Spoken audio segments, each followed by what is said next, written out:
এরা 20-30 বছর হয়ে গেল, ম্যাচিউরড হয় না, বুদ্ধি প্রতিবন্ধী, বিকলাঙ্গ। ইভেন ইদানিং আমাদের মেয়েরা ছেলে হচ্ছে আর কি। আমাদের নারীরা এখন পুরুষত্ব দেখাচ্ছে, আর আমরা পুরুষেরা ফেসবুকে একটা স্ট্যাটাস দিয়েই ক্ষান্ত হয়ে থাকি। এইটুকু আমাদের দায়িত্ব উম্মার প্রতি। আর এখানে আমরা দক্ষতা অর্জন করেছি অনেক। আমরা মনে করি আমরা সবাই কিবোর্ড মুজাহিদ, আমরা এটা মনে করি আর কি। এটাই যুদ্ধ, এটাই জিহাদ। আর নারীরা মাঠে যুদ্ধ করছে এখন, সম্ভ্রমের জন্য, অধিকারের জন্য ইত্যাদি। ফ্যামিলিস্ট রেভলিউশনের দিকে তাকালেও তাই দেখা যায়। ছেলেরা এখন বেকার হয়ে যাচ্ছে, কিন্তু মেয়েরা স্বাবলম্বী হচ্ছে। তারা দিনদার নয়, এই মেয়েগুলো দিনদার নয়, কিন্তু জীবনে প্রতিষ্ঠিত হওয়ার জন্য লড়ছে, চ্যালেঞ্জ গ্রহণ করেছে আর কি। এটা ছেলেদের উচিত ছিল। তা আজারের ঘরে জন্ম নেওয়া সেই ইব্রাহিম কিন্তু চ্যালেঞ্জ গ্রহণকারী একটা ছেলে। সে এখন তার পিতাকে বলছেন, কি বলছেন আমরা একটু কোরআনের ভাষা শুনি। আল্লাহ রাব্বুল আলামিন বলেছেন, সূরা মারিয়ামের মধ্যে এসেছে ঘটনাটা 41 থেকে 45 নম্বর আয়াতের মধ্যে। আল্লাহ পাক বলছেন, ওয়াজকুর ফিল কিতাবি ইব্রাহিম বা'দা আউযু বিল্লাহি মিনাশ শাইতানির রাজীম। হে নবী মুহাম্মদ সাল্লাল্লাহু আলাইহি ওয়াসাল্লাম, আপনি এই কিতাবে ইব্রাহিমের ঘটনা বর্ণনা করুন। ইয ক্বালা লি আবিহি, যখন ইব্রাহিম তার বাবাকে বললেন, তার বাবা মানে আজারকে বললেন, ইয়া আবাতি, হে আমার বাবা, লিমা তা'বুদু, তুমি কেন ইবাদত করো এমন সত্তার, মা লা ইয়াসমাউ, যে শুনতে পারে না, ওয়ালা ইউবসিরু, দেখতেও পারে না, ওয়ালা ইউগনি আনকা শাইআ, তোমার কোনো উপকার করতে পারে না। একটা ছেলে যার বয়স হবে 15 থেকে 20 হয়তো বা হাইয়েস্ট, তার কাছে কি এমন জ্ঞান আসলো যে সে তার বাবাকে এখন চ্যালেঞ্জ করছে। তার জ্ঞানতাত্ত্বিক যুদ্ধ শুরু হলো, আদর্শিক যুদ্ধ শুরু হলো বাবার সাথে। হে আমার বাবা, আপনি কেন এমন সত্তার ইবাদত করছেন যে শুনতেও পারে না? অসারতা দেখিয়ে দেওয়া হচ্ছে চোখে আঙ্গুল দিয়ে, দেখতেও পারে না, আপনার তো কোনো উপকারও করতে পারে না, কোনো ক্ষতিও করতে পারে না।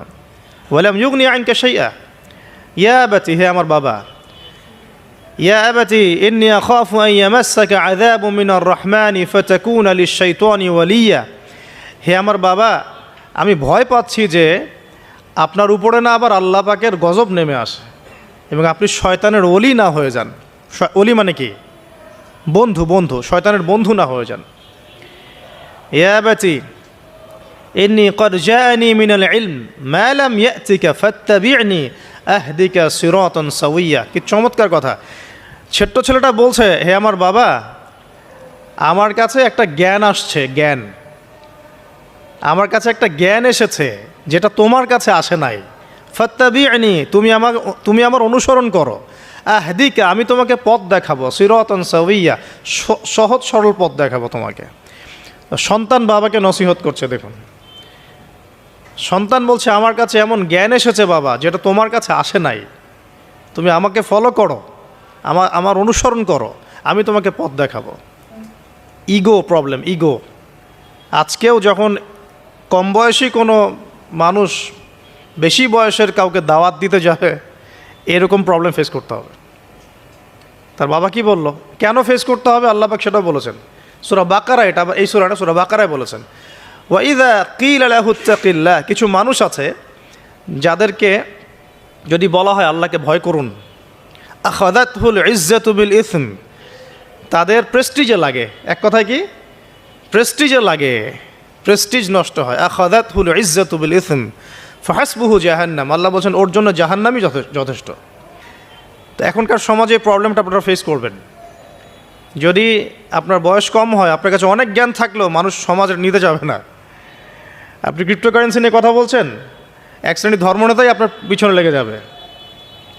আপনি ইসলামিক রেভলিউশন নিয়ে কথা বলবেন, ইসলাম এস্টাবলিশমেন্ট নিয়ে কথা বলবেন, ইউনিটি নিয়ে কথা বলবেন, উম্মার করণীয় নিয়ে কথা বলবেন। আপনি এই বয়সে, এত ছোট বয়সে আপনি উম্মার প্রবলেমসগুলো ফাইন্ড আউট করে সেগুলো সলিউশন নিয়ে কথা বলবেন, এত বড় সাহস আপনার? এটাই প্রবলেম এখন।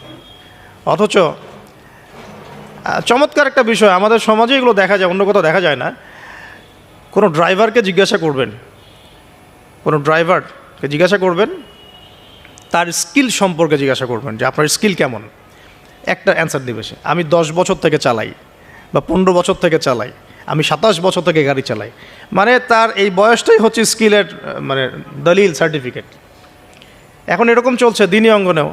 আমি 20 বছর থেকে ফতোয়া দিই, আমি 32 বছর থেকে ওয়াজ করি, আমি এই করি, আমি সেই করি। এই যে জাহির করা, আল্লামা তাকি উসমানী দায়ামাত বরাকাতু এবং তার যারা ছাত্ররা আছেন সারা উপমহাদেশে, স্পেশালি বাংলাদেশে, তাদের অনেকের সাথে আমি দেখা করেছি। তারা একটা নসিহত সবাই কমনভাবে করেন দেখি।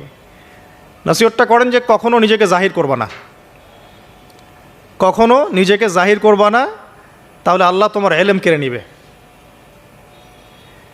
আর আমরা এখন দিনী অঙ্গনে জাহির করার জন্য ব্যস্ত। আমি এত বছর থেকে এটা করি, আমি অত বছর থেকে করি, অথচ এটা কোনো দলিল নয়, এটা কোনো সার্টিফিকেট নয়। এত বছর থেকে বলার পরেও ভুল হতে পারে, যেটা ভুল হবে সেটা শুধরে নিতে হবে। আর নবী সাল্লাল্লাহু আলাইহি ওয়াসাল্লাম যায়েদ বিন হারেসা রাদিয়াল্লাহু আনহুকে একটা কাফেলার সেনাপতির দায়িত্ব দিয়েছিলেন যখন তার বয়স মাত্র 17 বছর। কত বছর? 17 বছর বয়সী একজন তরুণ সাহাবী যায়েদ ইবনে হারেসা রাদিয়াল্লাহু আনহু, তিনি নেতৃত্ব দিচ্ছেন এমন সাহাবীদের যেই সাহাবীরা তার চেয়ে বয়সে অনেক বড়। এমনকি এই অভিযান শেষ হওয়ার আগেই নবী সাল্লাল্লাহু আলাইহি ওয়াসাল্লাম ইন্তেকাল হয়। তার পরবর্তীতে আবু বকর সিদ্দিক রাদিয়াল্লাহু আনহু সেই অভিযান আবার চালানোর চেষ্টা করেন, আবার চালানোর জন্য মনস্থ করেন। তিনি আবার যায়েদ বিন হারেসা রাদিয়াল্লাহু আনহুকেই নেতৃত্ব দেন। এটা নিয়ে ওমর রাদিয়াল্লাহু আনহু তাকে কিছু কথা বলেন যে আপনি যায়েদ বিন হারেসাকে নেতৃত্ব দিচ্ছেন, বয়সে ছোট সাহাবী, তার পিছনে অনেক বড় বড় সাহাবী থাকবে, তারা তো তাকে নাও মানতে পারে, এটা কেমন হয়? বারবার তাকে ভেটো দিচ্ছেন। শেষমেশ আবু বকর সিদ্দিক রাদিয়াল্লাহু আনহু একটু রেগেই বললেন যে ইস্তা'মালাহু রাসূলুল্লাহ ওয়া আনতা তা'মুরুনি আন আনজি'হু, তাকে স্থলাভিষিক্ত করেছে স্বয়ং আল্লাহর রাসূল, আর তুমি এসে আমাকে বলছো আমি তাকে অপসারণ করব? সুবহানাল্লাহ। নবী সাল্লাল্লাহু আলাইহি ওয়াসাল্লাম যোগ্যতা দেখতেন মানুষের, কার যোগ্যতা কতটুকু আছে। তো ওই দিকে আমি ভিতরে ঢুকছি না। আমরা এখন সোশ্যাল অ্যাফেয়ার্সে যা দেখি যে আমরা যোগ্যতার চাইতে অন্যান্য বিষয়গুলোকে বেশি মূল্যায়ন করা শুরু করি আর কি। এতে করে তরুণরা উঠে আসতে পারে না, তরুণদের জার্নি অনেক টাফ হয়। এবং যারা স্পেশালি জেনারেল ব্যাকগ্রাউন্ড থেকে দিনের দিকে আসার চেষ্টা করেন তারা পদে পদে হতাশ হয়। তাদেরকে বুকে নেওয়ার মানুষ খুব কম থাকে। কেন জানি তাকে মানুষ কাউন্টার মনে করে, এনিমি মনে করে, অন্তর্দাহ সৃষ্টি হয়, জ্বালান হয়। হঠাৎ করে উড়ে এসে জুড়ে বসলো, উম্মার দায়িত্ব নিয়ে নিচ্ছে, কোত্থেকে আসলো এটা? এরকম একটা দৃষ্টিভঙ্গি আমরা দেখতে পারি আর কি। অর্থাৎ কাম্য ছিল না এটা। বরং তরবারি যত আপনি শান দিবেন তত ধারালো হবে। তো শান দিবে কারা? যারা তরবাল চালাতে পারে তারাই। যারা চালাতে পারে তারা যদি তরবালকে ভোতা করে দেয় তাহলে তো এটা দিয়ে আপনি জালেমের গর্দান কাটতে পারবেন না।